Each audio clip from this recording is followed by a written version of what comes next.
Oi, Oi! Não esqueci, não. e aí? Tudo bem? Tudo? Tá me ouvindo certo? Tá tudo Tô, e bom? você? Tá tudo certinho? Deixa eu só arrumar aqui. Aí. Nossa, eu fiz uma segunda live aqui já, porque a primeira tava sem áudio, e aí eu achei que tinha entrado e não apareceu, enfim, deu certo. Ah, tá. Eu vi que iniciou, era 8h04, mais ou menos. Aí eu só peguei uma água e entrei. Não, tranquilo. Deixa eu só ajeitar esse computador aqui na faca. Tá Tá dando dando pra pra ver me ver aí? direitinho? Aí que dá. Dá? Eu tô arrumando aqui, Dá. porque pra mim aparece. Peraí, aparece minha cabeça inteira. Opa. E aí, Rafa, vamos conversar sobre o que hoje, pessoal? Tentar colocar. Peraí, um minuto. Agora deu Acho que certo aqui. pronto. Então, vamos falar sobre low carb, sobre cetogênica ali no meio, né? E também, Jejum né, também? sobre Não. jejum. Ótimo. Exato. Das três estratégias mais utilizadas aí, né, pelo menos pela Uhum. maioria, para Exatamente. emagrecimento, né? Procure emagrecimento. Você sabe que eu coloquei uma caixinha, você chegou a ver, a gente comentou sobre isso, Sim, de sim. dúvidas, e Uhum. teve de tudo ali. Acho que a gente pode ir pontuando algumas coisas para começar, mas a gente tenta fazer um geral, para as pessoas conseguirem pelo menos se nortear aí a partir de hoje à noite já, né, nessas condutas. Sim, beleza. Uma dúvida que sempre aparece, que me enviaram, foi a seguinte, né? A diferença de low carbs, dieta cetogênica, por exemplo. Uhum. Isso é bacana que a gente começa a ver na internet, né? A gente comentou sobre isso já em outro momento, que as pessoas fazem uma confusão, né? Uhum. Com essas dietas. A gente, às vezes mesmo como profissional, acaba confundindo o que é alguma, porque as pessoas bagunçam, né? E é bacana de a gente começar a separar isso, né? O que você acha? Sim, então, exatamente. Na verdade, assim, a low carb, eu acredito que é uma estratégia que ela pode ser utilizada, pode muito ser utilizada, só que as pessoas, elas fazem de maneira errada, né? Porque, geralmente, quando a gente fala em low carb, na verdade, low carb não existe não tem um número pré-definido, assim, quanto de carboidrato as pessoas têm que consumir para realmente ser low carb. Será que é 50? Será que é 100? Será que é 150? Depende muito da pessoa, né? Então, assim, por exemplo, que até a gente tinha comentado, se for um atleta, para ele, talvez 10 gramas de carboidrato por quilo de peso seja low carb, perto do que ele já consumiu em outras épocas, ou quando ele consome antes de uma competição, ou enfim. E também, assim, tem pessoas que, não sei, 5 gramas por quilo de peso já pode ser muito, né? No meu caso, por Super. exemplo, pode ser que 5 gramas seja demais. Uhum. Então, assim, primeiro não existe um número pré-definido de low carb, é basicamente você diminuir os carboidratos comparado ao que você consome hoje, né? E é uma estratégia que, nossa, é muito legal, tanto para obesidade, quanto para diabetes, quanto para diminuir, né, riscos que a obesidade ela também pode gerar, como doenças cardiovasculares, aterosclerose, enfim. E quando a gente fala de dieta cetogênica, eu acho que é importante ressaltar que geralmente é para casos muito específicos, né? Que tem até sido estudada para, por exemplo, para esclerose múltipla, né? Então, assim, algumas doenças mais sérias, e não necessariamente para emagrecimento. Porque quando a gente fala em emagrecimento, acredito uma cetogênica que geralmente o que é assim estabelecido em relação a número de carboidratos é menos que 50 gramas, né? É algo que não é sustentável. Porque, assim, se você comer um pedacinho de batata doce a mais, você já passou ali de 50 gramas. Uhum. É algo que Exatamente. não tem como seguir, né? Então, acho Exatamente. que é isso, assim. Acho bacana essa introdução que você fez. Só queria responder aqui uma ouvinte sobre deixar salva. A live vai ficar salva, tá? Todas ficam por 24 horas aqui. É só clicar nos stories da Plenitude, vocês conseguem rever. E é justamente isso, né? Quando a gente pega a questão do low carb, o que as evidências mostram, né? Vou dar um pouco dos achados aqui. Então, assim, Uhum. a grande maioria, ela preza por menos do que 150 gramas, né? Que seria o que a gente tem proposto pela DRI, né? As referências dietéticas dos Estados Unidos, que são as que a gente acabou usando no Brasil. A gente não tem aqui referência ainda nossa, né? Seria bom de Uhum. ter, mas acho que é difícil, porque falta financiamento aqui para isso. Mas me Pois falta aí. E tem várias outras evidências, alguns estudos, enfim, alguns grupos de pesquisa que eles sinalizam aí uma low carb menos do que 130 gramas ao dia de carboidrato ou menos de 45% do valor direto total. Fato é que, justamente o que você comentou, se a gente pega um atleta, vou te dar um exemplo aqui do CrossFit, que é onde eu estou mais próximo, né, de elite, ele consome aí de 10 a 15 gramas, por exemplo, de carboidrato por quilo de peso. E tem algumas fases que ele pode consumir 4, 3. Então, se a gente fosse pegar nessas referências que eu te falei, científicas, e ver essa quantia desse atleta em baixo carboidrato, a referência é high carb, porque seria mais do que 150. Só que para ele aquilo é muito baixo. Né? A gente pegar um indivíduo sedentário, por exemplo, onde a gente não tem uma recomendação de ajuste de carboidrato, esse indivíduo sedentário, assim, se ele tiver 3 gramas, pode ser muito. Né? Então a gente sabe assim, que para exercício físico, por exemplo, o pontapé inicial de carboidrato é 3 gramas por quilo de peso. Eu sempre dou esse exemplo. Dificilmente nós teremos um adulto que pesa menos de 50 gramas, por exemplo, treinando, né? Então a gente já começa a perceber que exercício não casa muito com low carb, porque dá mais do que 150. Mas de fato não há um consenso na literatura em relação a essas recomendações ou o que seria ponto de corte. E aí é bacana que a gente acaba confundindo as pessoas, né? E assim, uma coisa que é interessante também, por exemplo, se low carb for até, vamos supor, né, até 150 gramas de carboidrato. Se você é uma pessoa que, assim, não necessariamente segue uma dieta, né, algo certinho, um plano alimentar assim certinho, e você come mais ou menos de acordo com a sua fome, é até difícil você chegar a 150 gramas, né? Assim, por exemplo, no café da manhã você come, não sei, né, um ovo com um pãozinho ali. Aí no lanche da manhã você come uma fruta, no almoço come arroz e feijão, enfim. Dando no final do dia, às vezes nem chega a 150 gramas. Então a pessoa faz low carb sem ela saber e de uma maneira prazerosa. Espontânea, é verdade.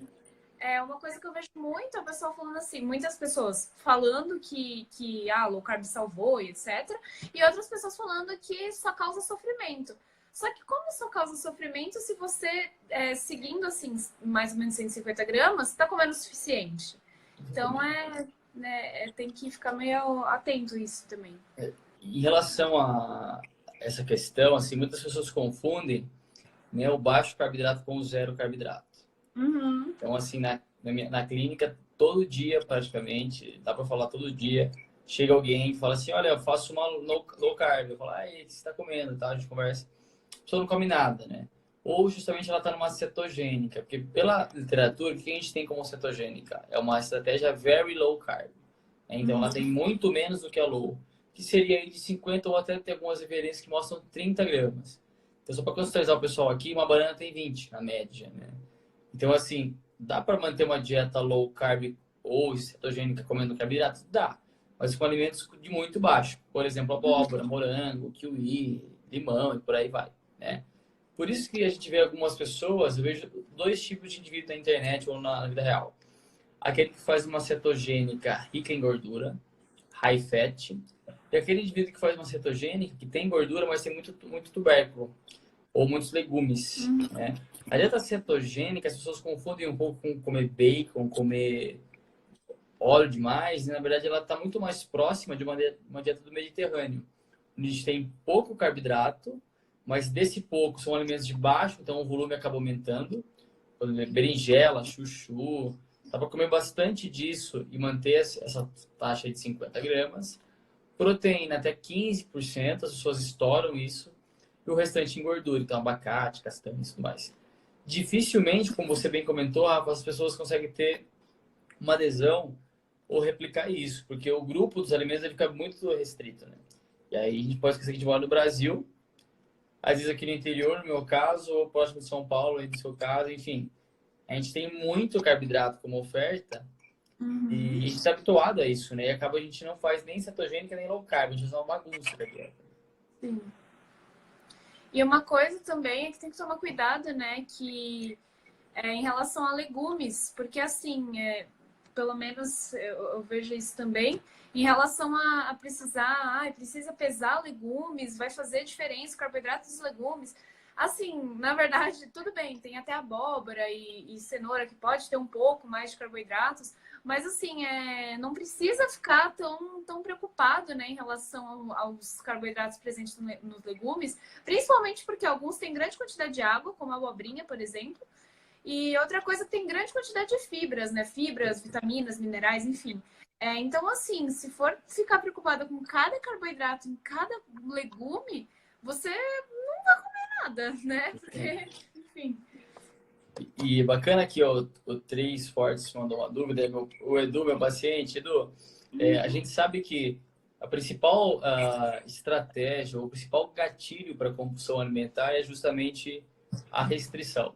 Restrição do quê? De qualquer coisa que você tem uma tendência a fazer. Porque todo não diz um sim. Então, quando você fala assim, não vou comer o pão, por exemplo, e você já comia pão antes, seu cérebro sabe disso e a ideia é que em algum momento ele vai pedir isso. Então, você tem um sistema de recompensa, né? O sistema mesolímbico, sua amígdala sinalizando o núcleo do nosso, uma área que nós chamamos de hipotálamo, fazendo com que você queira comer. No caso da low carb, a gente tem o seguinte, né? As pessoas justamente tirando o nosso substrato principal, que é a glicose. E aí, nosso cérebro, você me deu esse exemplo, Rafa. Imagine um recém-nascido quando ele nasceu, né? Quando ele nasceu, isso foi meio redundante. Quando ele está chorando, quando ele tá chorando, o que a mãe faz, por exemplo? Ela dá o peito, então ela dá o leite. O leite é um açúcar, é um carboidrato. Então, qual que é a ideia? A gente já tem isso programado em nós. Quando a gente está em algum estresse, seria, por exemplo, uma restrição, então um estresse calórico, o que a nossa cabeça faz com a gente, por exemplo? Ela liga esse mecanismo de recompensa e a gente tem vontade de comer. E muitas vezes isso começa a se replicar, se replicar, se replicar, a pessoa começa a ter uma relação ruim com a comida, e quando você vê, há um quadro de compulsão. Então, assim, low carb pode dar compulsão? Pode, mas na verdade qualquer restrição está sujeita a isso, né? Proteína, qualquer coisa. Jejum intermitente também, a gente vai comentar aqui e por aí vai. É o que eu sempre falo, na verdade, né? Se a pessoa ela tem uma compulsão alimentar, na verdade é algum problema que ela está tendo, algo muito mais interno, né? Então, assim, não é a alimentação. E antes de você iniciar qualquer alimentação ou, enfim, estratégia para emagrecimento, tem que estar bem mentalmente, né? Não adianta você começar uma dieta, realmente vai ter uma restrição, não importa se seja low carb, se seja high carb, seja enfim, qualquer estratégia que você utilizar pode dar compulsão, exatamente por isso. Você já não está bem e ainda está se restringindo, aquilo vai mexendo com o seu cérebro de uma forma que você não tem controle e aí resulta na compulsão alimentar. Uhum. A Aline Coeller mandou uma dúvida para nós. Aline, vou te dar meu parecer e depois a Rafa comenta o dela. Pensando em secar, só tem aqui mais partes superiores. Na verdade, assim, o que vai determinar você secar, eu entendo como redução de gordura corporal, vai ser a restrição calórica. Eu não recomendo você fazer uma low carb pensando em exercício, assim, no treino, por exemplo, nesse dia, porque justamente o carboidrato, você tirar o carboidrato vai tirar a intensidade do seu treino. Logo, o seu gasto calórico vai ser pequeno e, em última instância, a tendência de você reduzir gordura vai ser menor. Então, o que a gente acaba fazendo na clínica, por exemplo, é o seguinte, uma periodização nutricional. Assim como o educador físico não, o profissional de educação física, ele faz planejamento, o Nutri tem a conduta da seguinte forma. Você vai treinar 3 dias. Então, nesses 3 dias, você tem uma dieta um pouco mais alta em carboidrato. Domingo e sábado eu não vou treinar, então a gente reduz o seu carboidrato. Desta forma, você tem um saldo calórico, um déficit calórico que tem uma tendência na adesão à dieta a mirar nessa gordura aí, tá? Você pensar em redução só de carboidrato nesse dia vai fazer você perder glicogênio muscular e vai favorecer o aspecto físico ficar um pouco mais dry, mais seco. Só que isso é só glicogênio muscular, né? Que é o carbo no músculo. Então depois isso volta. Uhum. E eu acho interessante isso, né? Que é a famosa estratégia de ciclar carboidratos, né? Que é a periodização. Porque, assim, não são todos os dias que a gente tem o mesmo gasto calórico, né? Então, foi o que você falou. Nos dias que a gente não treina, com certeza o nosso gasto calórico é menor e a gente pode diminuir a quantidade de carboidratos.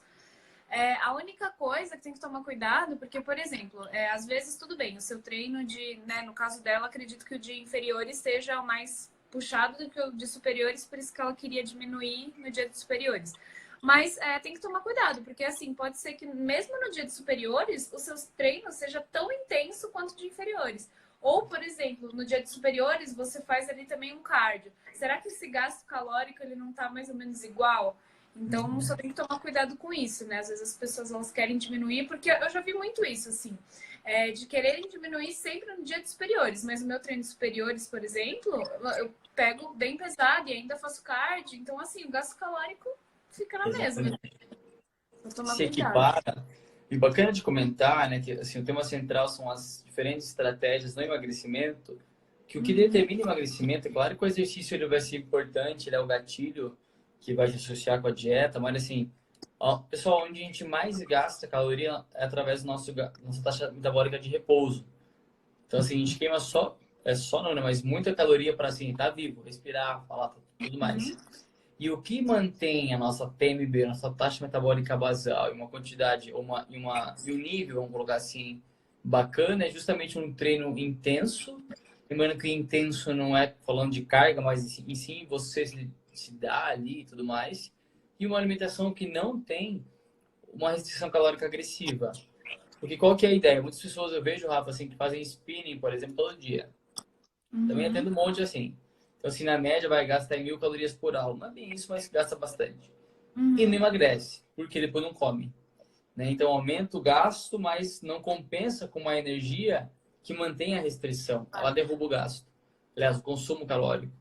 E aí, então, você não emagrece. Então, assim, a gente tem que Seu pensar em... metabolismo vai lá embaixo. Vai lá embaixo. Então, pessoal, uma dica. Se tem... a primeira coisa que derruba o metabolismo é comer pouco. Quando a gente fala assim, nossa, meu metabolismo é lento, o que você fazer? Come mais. Né? E aí o Nutri vai casar na estratégia. E uma coisa também que eu ia falar até em relação. Também depende que, assim, nos dias que você não treina, dependendo do treino que você fez nos outros dias, você ainda tá gastando nos dias que você não treinou.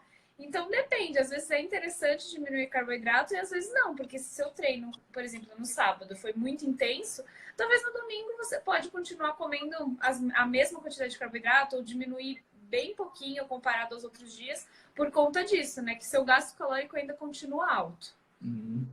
Rafa, uma pergunta para você agora. Você faz essa estratégia carb cycling na sua rotina, no seu dia? Eu já fiz, mas hoje na última semana eu mudei minha estratégia, né? Eu sempre fui uma pessoa que segui dieta, ou balança, pesei alimento, enfim. Faz 4, 5 anos, assim, desde que eu comecei. E aí, pela primeira vez, eu queria começar a seguir uma alimentação mais intuitiva. Então, assim, comer de acordo com o que eu sinto fome, enfim. Claro que eu não tenho objetivo estético, né? Porque quando a gente tem, realmente tem que ter algo mais certinho.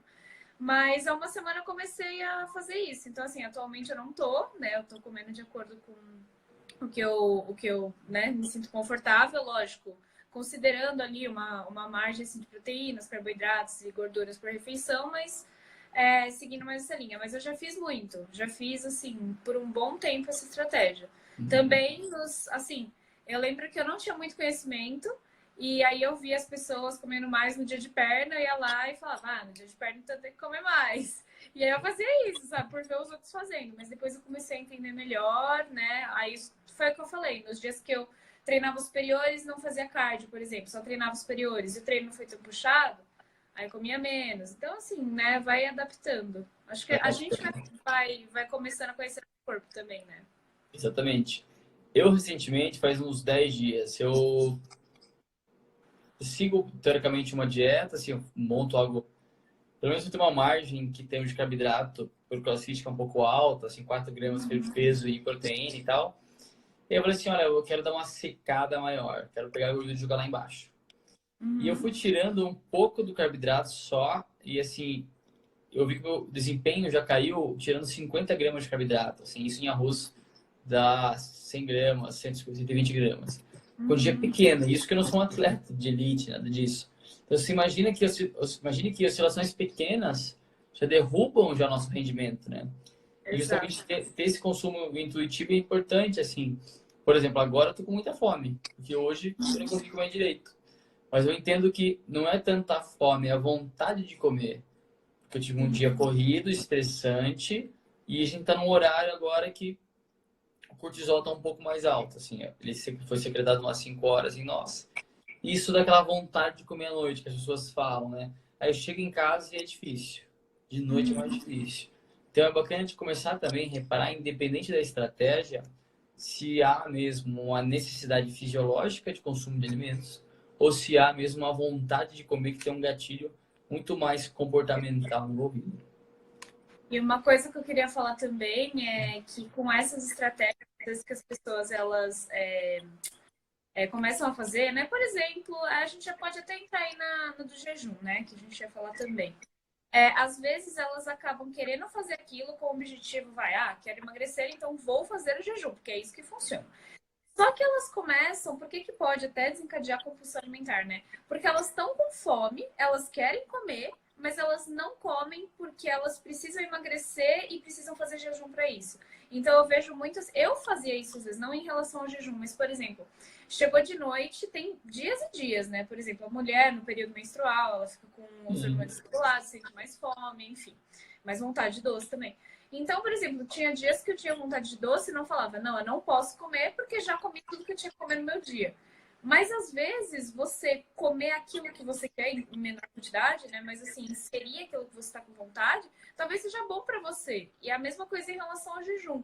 Talvez, por exemplo, se a pessoa ama tomar café da manhã, por que ela não poderia comer? Ai, porque eu estou de jejum, porque eu não posso comer agora, porque não sei o quê. Às vezes as pessoas elas se martirizam, né? Assim, eu não posso comer agora. Ah, eu acabei de comer e já tô com fome, eu não posso comer agora. Porque às vezes a gente come e quer comer mais, né? Sim. Não, mas eu não posso comer.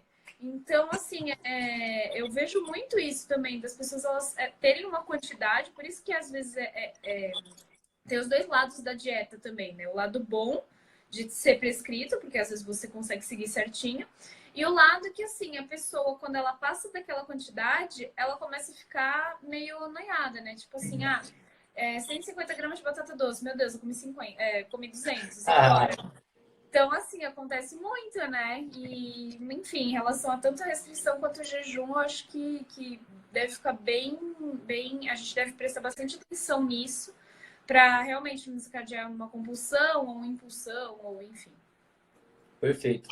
Pegando esse gancho do jejum, Du, deixa eu responder de novo aqui, o 3 fortes, não é isso? Seguinte, né? Quanto tempo a gente vê, enfim, uma necessidade de mudar a estratégia nutricional? Isso, Du, vou te falar. As evidências não mostram qual é o tempo adequado. Porque justamente tem uma frase que eu gosto bastante que é a seguinte: time que está ganhando, você não mexe. Então a pessoa está indo bem na dieta, ela está treinando, tem resultado, a gente vai mantendo. Mas qual que é a ideia? Chega uma hora que em termos de restrição calórica, não dá para restringir mais. Ou a gente vai tirar assim muito já, desde o início, vamos pensar num emagrecimento de 5, 6 meses, por exemplo. Então, qual é o pontapé-chave nisso, né? O ponto-chave. Ou você aumenta mais o volume de treino, ou você muda a estratégia nutricional. E aí que valeria a pena, por exemplo, um carb cycling, então alguns dias de carbo baixo, alguns dias de carbo alto, ou migrar para, de repente, um dia que você não treina, um jejum, ou uma cetogênica, ou, enfim, uma low carb. Para justamente quebrar esse platô que o nosso corpo começa a entrar, naquele estacioneio, né? Alguns estudos mostram que é bacana a gente ter aí, a cada 3 semanas ou 4 semanas, um pouco de overfeeding. Fala um pouco que não é o dia do lixo, mas uma energia um pouco acima, e isso valeria a pena, então, nesse sentido que, Rafa, que você comentou, justamente comer um pouco a mais da porção ali proposta na prescrição, que justamente a gente começa a ter um feedback negativo de T3, né? O T3 começa a cair. E aí, T3, a gente sabe que o hormônio da tireoide é um dos maestros, né? Das substâncias, vamos colocar assim, que regulam o nosso gasto calórico. Então, T3 cai, taxa metabólica cai. T3 sobe, taxa metabólica sobe. Então, esse overfeeding em dias não ocasionais pode ajudar. Só que isso tem que ter um acompanhamento. A gente não tem evidência falando assim, bacana se trocar a cada 3 meses, igual dizem por aí. 90 dias troca a dieta. Não. Tem pacientes, por exemplo, que seguem a mesma dieta em termos de substitutos. A gente vai oscilando os macronutrientes de acordo com a nova composição corporal. Isso é interessante de comentar. A dieta, pessoal, ela segue a composição. Estou com 20% de gordura, você vai comer tanto. Estou com 10%, come tanto. Enfim, a gente tem que ir certificando o consumo dos alimentos que a verdade tem gordura na no peso magro, né? Na massa muscular. E isso é importante. E saliento também, Rafa, que assim, isso quer dizer que o indivíduo tem que voltar na consulta. A gente vê muitos indivíduos indo no retorno, fala, adorei, tá, vou vindo aqui 3 meses. Fala, viu, não dá, você tem que vir a cada 40 ou a cada 60, né? Para justamente você conseguir emagrecer, né? Aderência. Uma coisa que eu também escutei na minha aula de esportivo, inclusive, que realmente eu nunca tinha. Assim, a gente às vezes pratica isso, mas nunca tinha pensado nisso. É que o emagrecimento, na verdade, ele não deve ser linear, né? Ele é ondulatório, porque cada vez você tem que ter uma intervenção para você poder, né, modular aos poucos, né, o corpo e a saúde daquela pessoa, enfim. Mas não é uma dieta que você vai dar, pronto, é isso, acabou, e assim ela vai emagrecer pro resto da vida. Não, você tem que interferir várias vezes, mudar o plano alimentar, mudar a estratégia, mudar treino, enfim, para realmente ela poder ter os resultados que ela espera. Por isso que é tão importante o trabalho multiprofissional aí, né? Nutri, médico, né, endócrino, por exemplo, educador físico, enfim. Então, é muito importantíssimo. E isso que você comentou, assim, é bacana, eu vou só fazer um complemento, que o emagrecimento, ele até poderia ser, se a gente quisesse, linear, mas ele não é. É fisiológico, né? Então, aí se a gente imaginar, pessoal, que é emagrecimento é como se fosse um degrau de escada. Ele é assim, ele não é algo reto. Porque justamente o nosso corpo, imaginem que se a gente continuasse a emagrecer desenfreadamente, a gente morreria. Então, é um mecanismo de proteção. Eu sempre gosto de salientar isso. Ganhar gordura não é algo ruim, assim, o nosso corpo ele não quer fazer isso. Ou há um excesso calórico muito grande, lembrem de Newton, a energia não se perde, se transforma. Então a gente acaba acumulando, ou justamente está tão agressiva aquela condição que o corpo diminui o metabolismo. Então, assim, são maneiras de proteger. Por isso que o exercício, quando a gente associa com uma estratégia que mira em déficit calórico, que é o pontapé assim, chave do emagrecimento, né? Tem que ter restrição calórica, tem que comer menos. O exercício, ele meio que burla isso, porque a gente acaba comendo bem, entre aspas, bastante, só que o gasto é suprafisiológico. Né? Isso que as pessoas confundem, não é treinar e comer menos, é treinar e comer bem, só que menos. Você pode falar isso. Então, você vai e dá... Ou também não treinar e comer muito, né? Tipo, muito. Tipo, vou treinar para comer. Exatamente. Ana, é bacana de salientar também que é o seguinte, a fome à tarde, ela acontece pela questão do cortisol. Então, só para vocês terem uma ideia. Na transição, pessoal, do claro para o escuro, então à tarde para a noite, e de noite para o claro, de madrugada, por volta das 5 horas da manhã e da tarde, o nosso cortisol, o hormônio do estresse, é secretado pela nossa glândula adrenal. Imagine que vocês estão em uma situação de estresse, que é já a restrição calórica. Mais o treino. O treino dói, não dói o corpo, Rafa? Oi? Então, o treino dói o corpo, às vezes dói. Sim. Então, a gente está no estresse físico. Mais aquele estresse do dia a dia. Você está indo, seu chefe foi chato com você, a internet não está funcionando na sua clínica, seu celular quebrou. Você tem... Ou mulheres estão na semana menstrual, por exemplo. Né? Então, o cortisol vai lá em cima. Enfim, o corpo ele faz a gente comer. Então, fora o sono, né?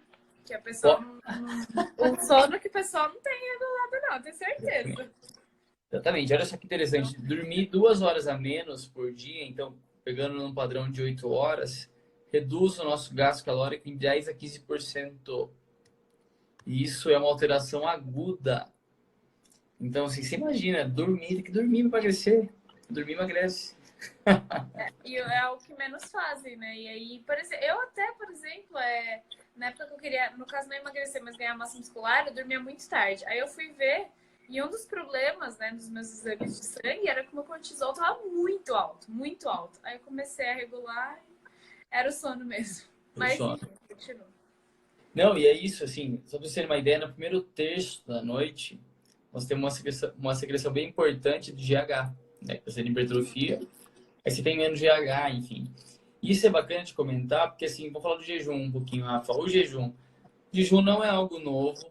A gente tem o jejum aí há milhares de anos lá no Oriente Médio, o pessoal faz o Ramadã, só que é muito importante frisar essa diferença. O Ramadã é um jejum religioso. Eles não fazem para emagrecer. Eles fazem porque é da cultura deles, né? E aí, qual que é a ideia, então? Tem um estudo que foi o primeiro, pelo menos, na literatura, depois até posso passar aqui, que é bem legal, é de 1902, se não me engano, do New England Journal of Medicine, que é o mais importante jornal da área da saúde, né? Qual que é a ideia? Havia um indivíduo obeso e diabético e os médicos queriam, de alguma forma, tentar regular a glicemia e a insulina dele. O que eles fizeram? Deixaram esse indivíduo em jejum, só tomando soro e viram se o não consumo de macronutrientes iria alterar isso. Então, na verdade, foi um jejum imposto, né? Então, ele não comeu por mais de 20 horas, por exemplo, só que ele não teve nenhuma complicação porque ele tinha o soro fisiológico. E aí, o que começaram a pensar ou anotar depois disso? Que o nosso corpo ele regulava várias enzimas relacionadas a ganho de peso, como a insulina.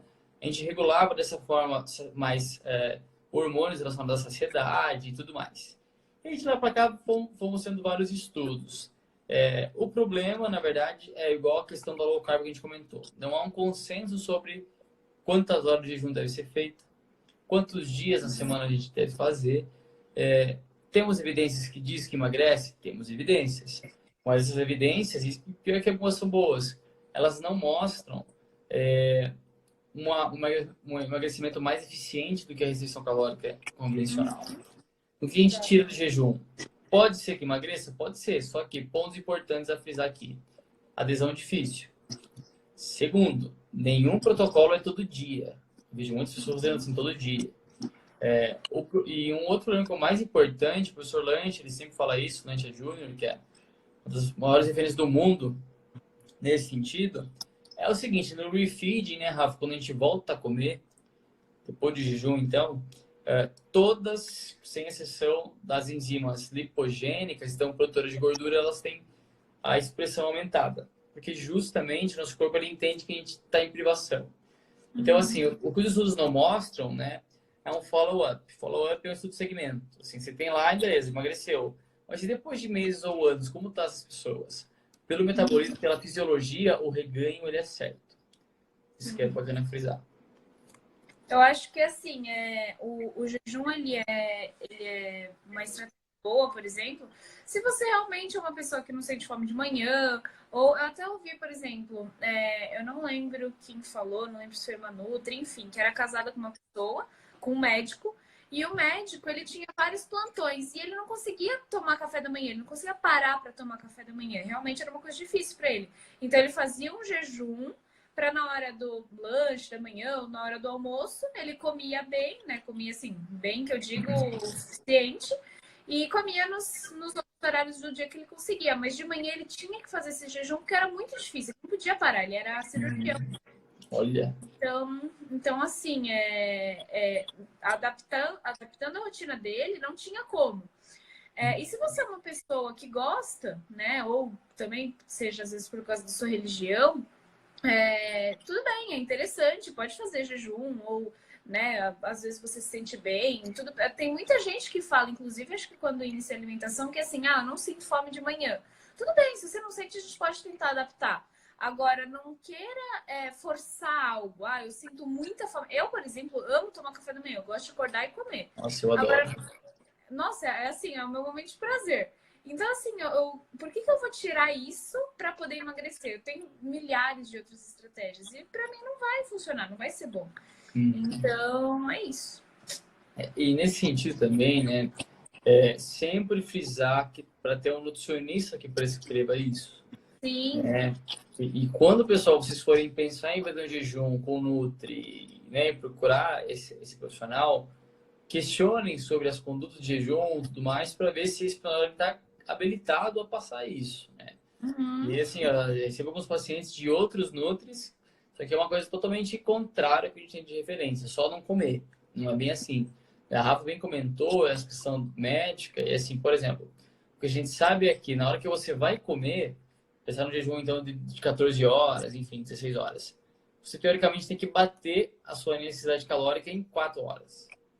Esse é o problema. Então, assim, se de repente em 5 refeições já é difícil ter um balanço calórico adequado, imagina em 4, 5 horas. Então, o volume acaba aumentando, né?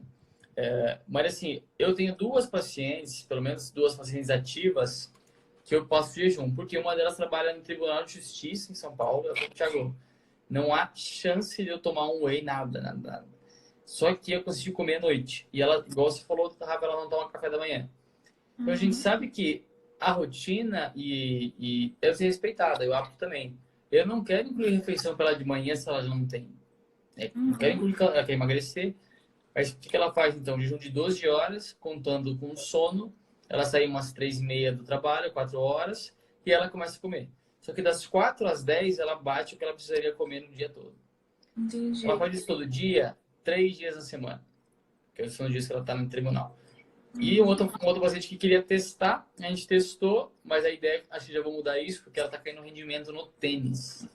Enfim, então, qual que é o gancho disso? Jejum e exercício não se conversam.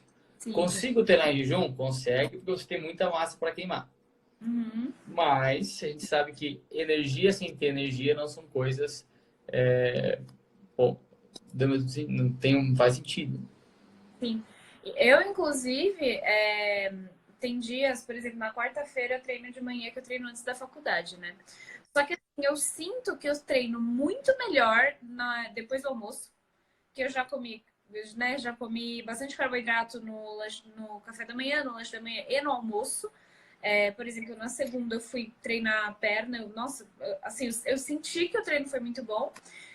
Agora, quando eu acordo, mesmo assim, comendo carboidrato no dia anterior em maior quantidade, quando eu acordo também comendo um carboidrato que possa ser mais rapidamente absorvido, eu não sinto que o meu treino ele rende tanto. Assim, realmente eu prefiro ter um estoque de carboidrato ao longo do dia do que treinar mesmo de manhã, mesmo assim, comendo mais carboidrato. E eu fico pensando, imagina as pessoas que elas não comem tanto carboidrato, seguem assim, por exemplo, low carb e jejum. Então, assim, elas já não comem tanto carboidrato, principalmente à noite, né? Porque tem medo. E de manhã elas vão treinar em jejum. Ou, né, famoso óleo de coco, enfim. Eu não vou entrar nesse mérito. Sim, vamos supor em jejum, só tomando um café. O café pode ajudar a ela ter menor percepção de esforço. Talvez ter um treino bom. Mas, assim, bom, como se você quer ter. Se você quer ter uma performance melhor, não adianta. É realmente carboidrato e às vezes, assim, dependendo do horário, você pode render mais exatamente para esse estoque estar maior, né? Exatamente. Carboidrato. Ó, a Paty, só pra gente não perder as perguntas aqui, Rafa.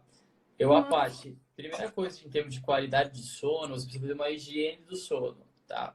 E nisso, eu vou ser sincero assim, faço o que eu falo e não faço o que eu faço, porque eu durmo tarde. Então é o seguinte, qualidade do sono, apagar as luzes, luz total, sem celular. Esse bendito aparelho ajuda, mas também atrapalha a gente.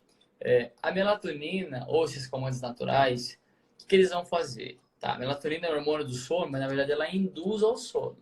Então ela vai deixar a gente um pouco mais down, um pouco mais... menos agitado. Floral baixo, exatamente. Só que não adianta nada estar assim com o celular no Instagram. Então, assim, não adianta nada tomar indutores do sono, mas a gente não dá o gatilho principal, que é se desligar, tá? Então, o que a gente tem? Por exemplo, alguns chás, melissa, passiflora, mulungu, são bacanas. Kiwi ajuda bastante. 2 kiwis por dia. Tem várias evidências que mostram que melhora a latência e a qualidade do sono. E justamente você tentar dormir mais cedo. Então, assim, eu vou dormir à noite. Tenta deitar às 11. Porque, de repente, você vai dormir meia-noite. Se você deita meia-noite, você vai dormir um pouco mais tarde, né? Sono é uma higiene, tá, pessoal? Então é bem complicado hoje, porque a gente tem uma rotina, né, Rafa, que cada vez cobra a gente mais. E às vezes, quando você vê, só sobra a noite para você trabalhar ou fazer outra coisa. Então é difícil. Por exemplo, até você que tem o consultório, no caso, quando que você consegue estar entre um paciente e outro, ou à noite? E aí você acaba chegando em casa, vai lá, estuda à noite. E eu também vou ser assim, como eu tenho a faculdade também, de tarde eu estudo para a faculdade, de noite eu vejo o que eu quero. Então, assim, tem vezes que não adianta, né? Mas se você realmente está no objetivo específico de emagrecimento, ganhar massa, isso aí pode estar te prejudicando demais. Tem que dormir. Nosso sono, pessoal, uma curiosidade, a gente passa geralmente, né, 1/3 da vida dormindo. A gente não sabe por que ainda a gente dorme. Assim, a gente tem, as hipóteses são, por exemplo, reparação e tal. A gente não sabe ainda. Sono é uma coisa fascinante de ser estudada, é muito legal. E, assim, pode ver que a gente consegue ficar um dia sem dormir? Consegue, mas uma hora você vai dormir. Então, o sono é uma ação assim, inevitável. A gente vai dormir em algum momento. Então, a gente tem que parar de tentar burlar isso. Sim. E Bem... até perguntaram aqui... Oi, pode Não, falar. pode falar. Pode falar. Não, que perguntaram como o sono afeta tanto o metabolismo. Então é por conta de tudo que a gente já falou, né? Que pode aumentar o cortisol, que, assim, cortisol, ele é maravilhoso. Só que, se você tem grandes quantidades, você vai ter catabolismo, você pode ter um processo inflamatório maior. Então, enfim, cortisol aumenta. O GH também diminui, que o GH é o hormônio do crescimento, que é sintetizado durante o sono, que até você mesmo falou. Também vai prejudicar. Em relação à fome, né? Pode ficar muito tempo acordado, comer mais. Ou no dia seguinte pode prejudicar e a gente pode querer comer mais por conta dessa privação de sono. Então, assim, é muita coisa, muita coisa. Depois eu vou tentar deixar aqui. Tem um documentário da Danifest, da minha faculdade, do Renato. Rê, tá aí? Mandou alguma coisa aqui da Glicogênio. O Rê é meu bicho. Grande Ah, mandou. Qual que é a ideia? Um documentário de 8 minutos, 9 minutos, sobre sono. Por quê? A maior referência de sono do mundo é brasileiro e está em São Paulo. E assim, a gente não fala de referência de sono. Ah, tá. E é lá da faculdade, enfim. E é bacana, tá, pessoal? Pra vocês começarem a notar isso. Tem muita gente que fala assim, eu faço dieta, não sei o quê. Mas, meu, se não tá legal o sono, tá ruim. E, Edu, só um adendo aqui em questão da Whole 30, né? Whole 30. Cara, como a gente comentou em outro momento, assim, não existe, não tem nenhuma evidência disso para CrossFit. Então, isso é marketing, tá? Não tem, o CrossFit é um exercício, a gente já, né, predomínio metabólico gigantesco da glicólise e carboidrato, não tem como fazer Whole 30 que não tem carboidrato. Então, assim, justamente, as pessoas começam a reganhar o peso porque justamente começam a acabar com a taxa metabólica basal. As pessoas precisam entender assim, que low carb pode até ser, dependendo da quantidade de carboidrato, mas assim, geralmente, low carb e jejum não combinam com exercício. Principalmente se for em alta intensidade, não combina. E o que é alta intensidade? Seria aquele exercício que, assim, exige o máximo de você. Não é lá na academia fazer 3 de 15, tá pesado. Não é isso, né? Não é... Aí tudo bem, até pode colocar o jejum aí. Agora, se você realmente faz um treino pesado, não tem como você fazer jejum. Até tem, mas assim, para que você vai fazer esse jejum? Não pré-treino, né? Faz jejum depois do treino. Pode ser também. Mas assim, é o que a gente está falando aqui. Por exemplo, se é uma estratégia que a pessoa sofre para fazer e ela já tem um gasto calórico alto, por que ela vai fazer? Sabe? E ainda mais que geralmente o que acontece é fazer realmente sem uma prescrição, né? Fazer por conta própria porque vê todo mundo fazendo. Enfim, então é bem complicado isso aí. Só tomar cuidado em relação a ver todo mundo fazendo. Talvez não seja o melhor para você e nem para aquela pessoa que está fazendo. Exatamente. Outro dia eu vi um vídeo de uma blogueira falando que estava treinando em jejum e era com elástico. Era uma intensidade tão baixa que eu falei, é lógico que eu preciso comer pra fazer isso, né? Só abrir a perna. Aí qualquer um consegue. Então, assim, é lógico, né, pessoal? Para fazer abdominal e puxar elástico não precisa. Né? Mas, enfim, você tem que saber separar isso. Lepio, isso é um ponto do jejum e bacana que você tocou nisso, me deu o best para falar, que é justamente assim, quando a gente concentra o tamanho das refeições, né? Como se dá esse impacto glicêmico? Então, assim, geralmente, essas refeições em 3, 4, 5 horas terão grandes volumes e o impacto glicêmico ele tem uma tendência a ser grande, né? Só que aí que tá, no jejum você, teoricamente falando, você controla melhor as respostas glicêmicas porque não tá vindo nada. Só que depois você vai dar um tiro de canhão no seu pâncreas. Aumenta muito o açúcar e, enfim, o estímulo de insulina. O que a gente sabe é que quanto mais fibra tiver, por exemplo, enfim, né, a qualidade desse açúcar associado com proteína, enfim, gordura, ela tem uma tendência de gerar um impacto glicêmico menor, mas esse impacto glicêmico ele vai acontecer. E aí isso puxa, né, o que eu falei do refeeding.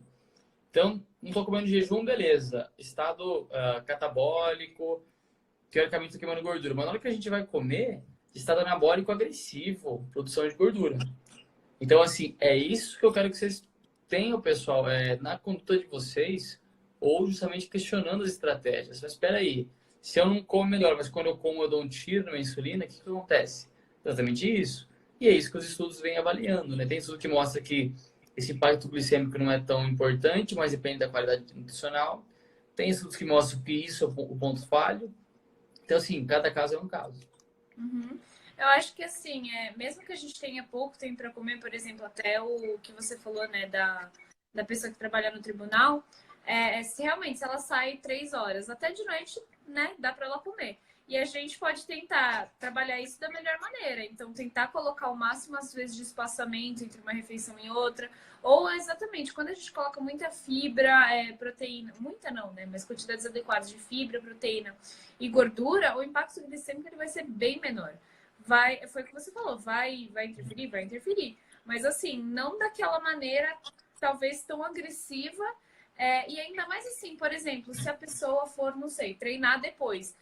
Essa insulina, às vezes, esse impacto glicêmico que dá, às vezes nem vai importar, porque no treino a insulina dela vai estar baixa. Então, assim, são várias coisas que podem influenciar. E eu também queria perguntar em relação a bom rendimento com a cetogênica. É o que a gente já falou aqui, né? Assim, realmente, se você quer rendimento, você não vai ter. Você vai ter uma percepção de que você está tendo, dando o seu máximo, fazendo um treino de alta intensidade. Enfim, então você tem essa percepção, essa maior percepção de esforço. Mas assim, com certeza, se você estiver comendo mais carboidratos, você vai ter uma performance totalmente diferente. Até que você falou, diminuiu 50 gramas no seu dia, já fez uma puta diferença. Imagina uma pessoa que vai de, sei lá, 200 gramas para 50 ou menos. Nossa. Então, bem... que fazem isso, né? Estão Isso, comendo né? lá 300, 400 gramas vindo de salgadinho, vindo de tudo que pode, Ah, direito, e aí vai, vou fazer cetogênica, 50 gramas. Aí dá o que dá, né? Aline, só para não te deixar aqui no vácuo também, ó, sim, tá? Na verdade, assim, toda dieta é flexível, né, Rê? Então, assim, se você gosta de pão de queijo, ótimo, coma pão de queijo. Se você gosta de bolo, coma bolo, mas se você quer emagrecer, mantenha déficit calórico. Então, isso é rotular, pessoal, nutrição. Nutrição não tem rótulo. Nutrição é trabalhar com alimento, respeitando o hábito, a conveniência, enfim, o objetivo do paciente. Então, assim, não é, dieta. Às vezes a gente fala isso, Thiago, você faz dieta flexível. Não faz dieta flexível. Faz dieta, de acordo com a pessoa. Se para você é importante comer bolo e pão de queijo, ótimo, coma isso, mas não adequar a quantidade. Uhum. Você pode comer, assim, também eu vejo muita confusão em relação a isso, que assim, você pode comer um bolo, você pode comer um pão de queijo, só que o problema é que você exagera. Você não come um pedaço, você não come um pão de queijo. Você come vai lá, né, naqueles casos pão de queijo da vida, compra aquele pote e come inteiro. Ou vai comer um bolo, você come um pedaço. Você vê que sua avó fez aquele bolo maravilhoso, você come 2, 3 pedaços. Então, esse é o problema. Agora, por exemplo, você teve um treino pesado e precisa repor glicogênio rápido, você pode ir lá e comer um bolo, e isso pode até ser bom, né, para sua recuperação. Super. Então, assim, só preciso avaliar realmente essa flexibilidade e pronto, tá ótimo. Você vai conseguir fazer dieta flexível, né, que toda dieta tem que ser flexível, da melhor maneira. Você comentou, nossa, teve uma gaiteada aqui. O Né, bolo da avó, se deixar com o bolo inteiro, que isso, né? Assim, tem vários alimentos que não é só comer, né? Tem afeto, então, assim, isso é importante. E bacana de comentar, pessoal, por isso que é legal de fazer um treino intenso e tal, que a reposição de glicogênio com essa de carga do músculo é independente da qualidade. Tem vários estudos que mostram reposição de glicogênio com fast food. Então, assim, não é que o pós-treino queima que você está comendo, porque justamente você pode comer mais. Só que você vai mobilizar esse nutriente para o músculo, então isso é interessante. E, Rê, essa questão de comer à noite engorda, né, do clock circadian, sim, existe mesmo vários estudos acima disso, isso vale, mas não é para todo mundo. Quem deveria evitar, de repente, o carboidrato de alto índice glicêmico ou uma qualidade ruim à noite em termos nutricionais? Aquele indivíduo que já tem uma resistência periférica à insulina, como avaliar isso? Por exemplo, cintura abdominal, triglicérides, colesterol, enfim, já tem alguma predisposição à síndrome metabólica. E o que modula isso, por exemplo? treina à noite, treina cedo, então vai ter que comer de noite. Os dois. Tá com fome? Como que tá o balanço calórico, né? Então, assim, a gente sabe que, como chamam isso no português, a nutrição, estão chamando isso de... fugiu agora. Nutrição o quê em inglês? Não, é de ritmo circadiano, estão chamando de... Nutri... É um rótulo que colocaram para isso, mas justamente com menos horários. Jura? Não sei. Mas justamente seria isso, né, pessoal? Nosso corpo, ele é regido por vários relógios internos. Por isso que a gente fala assim, eu acordo tal horário sem despertador e por aí vai. E o principal gene que controla tudo isso, a gente chama de clock circadian, que fica no hipotálamo, no sistema nervoso central. O nosso apetite, por exemplo, é regido pelo ciclo escuro também. Quando nós temos a luz entrando e ativando o núcleo supraquiasmático no hipotálamo, temos uma série de secreções hormonais, melatonina, crononutrição. Isso, obrigado. Crononutrição. Nossa, aí sim, hein? E aí fugiu. E aí isso começa a acontecer. Então, assim, a gente tem que avaliar o indivíduo, porque existem pessoas mesmo que elas não deveriam, né? Não que não podem consumir, por exemplo, gordura saturada à noite, porque isso hiperestimula o que nós chamamos de PPAR-gama, que é um fator assim, proteico que vai estimular muito a lipogênese. Mas vejam, pessoal, estimular a lipogênese não é ganhar gordura, é você cutucar ali. Mas vamos replicar isso todo dia, todo dia, todo dia. Esse indivíduo já tem um peso que não tá legal. É sedentário, aí sim é fazer um strike no boliche, né? Então, cada caso é um caso, mas temos evidências. E é até legal comentar sobre isso, né? Porque, assim, tem alguns macronutrientes, por exemplo, a proteína talvez seja interessante ter maior quantidade de noite. E carboidratos, assim, eu sei que as pessoas, elas demonizam muito falando que, não pode, não pode. Não é que não pode, é que, assim, tem alguns estudos que realmente verificam que talvez menor quantidade de carboidratos de noite seja melhor do que ao longo do dia. Ao longo do dia pode ser melhor, até porque, assim, uma das principais funções do carboidrato é o quê? Energia. Então, assim, talvez seja muito mais interessante você comer maior quantidade durante o seu dia, para você ter maior energia, principalmente no seu treino, né? Maior performance, do que de noite. Mas, assim, né? Só tem que tomar cuidado com essa restrição. Mas, assim, realmente, alguns macronutrientes pode ser que seja mais interessante inseri-los em determinados horários. Uhum. Tem um estudo bem recente, Paulo Musi sempre passa isso em palestra, o Renato estava comigo, Rafa, vou mostrar com você, que justamente a gente viu o contrário, indivíduos com predisposição à resistência à insulina, diabetes, indivíduos com obesidade, inclusive. Eles fizeram o maior consumo de carbo à noite. Eles comeram 80% de carboidrato à noite e 20% durante o dia. E os pesquisadores eles notaram que o carboidrato à noite ele favoreceu durante o outro dia menos cortisol e o aumento da taxa metabólica, porque justamente durante o sono que a gente tem o GH sendo secretado e por aí vai. Só que tem uma evidência que mostra o contrário. Então, de novo, pessoal, existe um certo e um errado, existe não ler sobre isso e não conseguir individualizar, né? E às vezes, o que a gente vê, por exemplo, na prática clínica? Vamos supor que eu te atendo, Rafa, e você, no primeiro momento, você vê medo de comer carboidrato, enfim, você não tem uma relação muito boa com ele. Eu não vou brigar com você para comer carboidrato. Você não vai fazer dieta. O que a gente pode fazer? Calcular o seu total de carbo e estatificar ele até a tarde. Então, você tem o que você precisa, o total, só que de noite você não comeu. Então, aquela resposta ela acontece, né? Exatamente, né? E outra coisa também às vezes o indivíduo ele treina de noite. E aí, você não vai colocar carboidrato para ele de noite? Não tem como, né? Assim, ainda mais se é um treino, é o que a gente tá falando aqui, né? Intenso, pesado, enfim. Então, assim, é muito complicado isso, porque hoje a gente tem muito estudo mesmo. Então, assim, alguns falam realmente o que você falou, né? Que talvez o consumo maior de carboidrato à noite, até para indivíduos com obesidade e diabéticos, seja melhor. E outra porrada também falando que não, talvez, né, seja melhor menor consumo de carboidrato à noite. Enfim, é o que a gente sempre fala aqui, é individualidade. Não adianta, assim, os estudos, eles ajudam a gente a saber se algum suplemento, algum alimento, eles podem influenciar de determinada maneira, qual a melhor maneira que eles podem influenciar no nosso corpo, etc.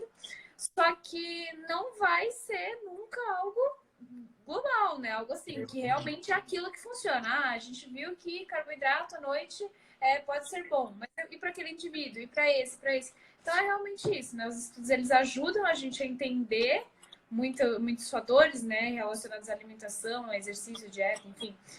Só que nunca vai ser algo pré-estabelecido. É isso que as pessoas elas têm que entender. Não existe algo moldado, pré-estabelecido, pronto, enfim. Se existe algo que é bom para todo mundo, é nutricionista, né? Tipo, mas cada caso é um caso, pessoal. Brincadeiras à parte, assim, como a Rafa bem disse, a ciência, ela é o norte por onde a gente toma nossas condutas. A gente não pode esquecer de ouvir o indivíduo que está na frente, na mesa ali. Se a Sim, pessoa não come carboidrato de noite, no primeiro momento, vale muito mais a pena adequar as refeições que ela já faz e deixar isso para depois, ir por outro caminho, ou mostrar para ela que, ó, treina assim, então. Ela vai lá e não vai treinar. Você fala, então, agora come isso e vai lá treinar. A gente conseguir, com resultado e com respeito, mostrar como se faz isso, né? Acho que a gente não pode nunca perder o respeito e nem julgar, né? Sempre me pergunta assim, pode falar, pode falar. que deu um delay aqui. Não, infelizmente, esqueci o que eu ia falar. Ai, era sobre isso também. Ah, enfim, esqueci. Mas era sobre isso. Exatamente. Uma dúvida comum chegou aqui também, até lembrei agora, de que proteína, né? Que hoje proteína parece que é o macronutriente mais essencial, mais tudo, né? É livre na cetogênica e na low carb. Então, assim, pensando em emagrecimento, a gente tem que pensar em gasto calórico e em déficit calórico. E, assim, pensar em proteína à vontade é justamente não controlar calorias. Então, não é à vontade. Mas na low carb, diferente da cetogênica, a gente consegue ter uma margem maior para proteína. Na cetogênica, de 15% a 20% ou menos. Então, as pessoas, eu vejo errando muito nisso. Aumenta a gordura, vamos colocar aí, vai, o equivalente a 80%, joga lá em cima, só que joga lá em cima a proteína também.